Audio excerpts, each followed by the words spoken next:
Yo, what's up? Peter Von Panda here. I want to give you a review of how the Kriegel iPen actually works. And so here's the iPen itself. I've got the receiver plugged into the iPad. I've already gotten it calibrated, and I wanted to quick give you the notes. And particularly if you're using another stylus, like I have here, that has the bubble tip end, and it just works like replicating your finger on a capacitive display. And you know that they're not that accurate. They leave kind of a wide mark, and they don't particularly let you be very accurate. In particular for me, when I'm writing, I tend to write fast, like I'm writing on a piece of paper, and you end up just getting a lot of chicken scratch because it just catches some of the marks and never really keeps up with your pen stroke. And so I really had hoped that the Kriegel iPen was going to duplicate the effect of writing on a piece of paper but on the iPad itself. And so I can tell you right now that I was pretty disappointed, and I'm going to explain a few things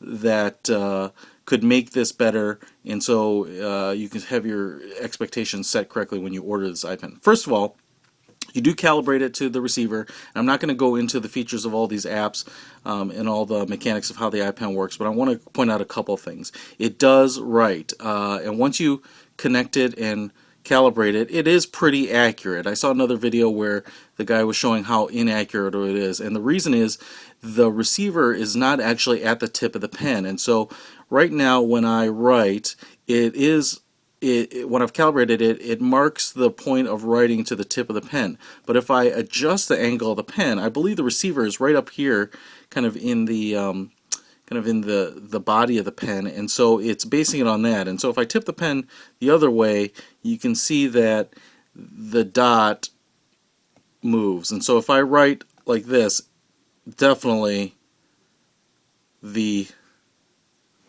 oops, it's not aligned. But if you kind of generally write how you normally write on Panda, it'll be pretty accurate. So that's all well and good. The other issue is that the palm rejection essentially seems to work as software, so it doesn't really reject your palm. And one of the things that it has you do is calibrate it with your hand on the screen, I think, to get an idea of how many points your palm is producing to use software to reject it. The problem is, as you just saw, I put my palm down and it's reading it like the 5-finger pinch or the 5-finger swipe a lot, or the 4-finger swipe. And what happens is that it obviously, when that happens, the pen becomes deactivated immediately. And you have to kind of tap it to get it to reconnect, and then finally it'll reconnect and you can reuse it. And so one of the problems is I found as I was writing a bunch of notes, there'd be a lot of times, just like that, when the app thinks you are using a multi-touch gesture and becomes inactive. So that was a big problem, especially when if you're going to take notes on this, because you might not even realize that you've done that to the app. And that is a little bit of an app problem, but it just shows that the device itself isn't rejecting palms per se. The last issue that I actually had with it is that the accuracy is okay, but it works like the Live Scribe writer in that this receiver is locating the pen and then sending those signals.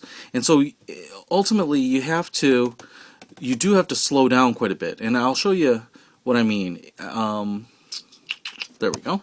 I'm just going to write the quick brown fox jumped over the lazy dog.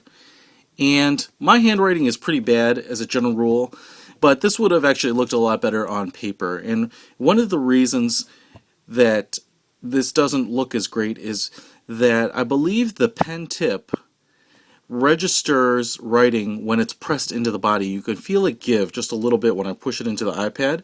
And so if I just let the pen tip sit on the glass and just drag it along, it doesn't register a line until I actually push on the pen, making some sort of connection and saying draw that line. And so between processing the movement of the pen and when the tip is actually pressed in to duplicate a hard press against a piece of paper. It's a lot of processing, and it doesn't really seem to keep up with very quick writing. So very fast writing tends to get sloppy. And even to do this demo, I had to write completely with my palm off the screen because it's going to be pretty easy to have this thing. See, it's doing it right there already. And so the palm rejection is more of a good idea than an actual feature. So that's the Kriegel iPen. Those are the things that I had to take in consideration.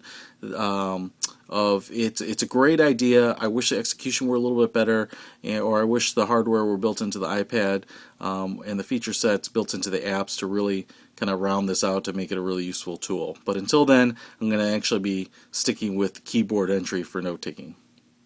Peter Von Panda, out.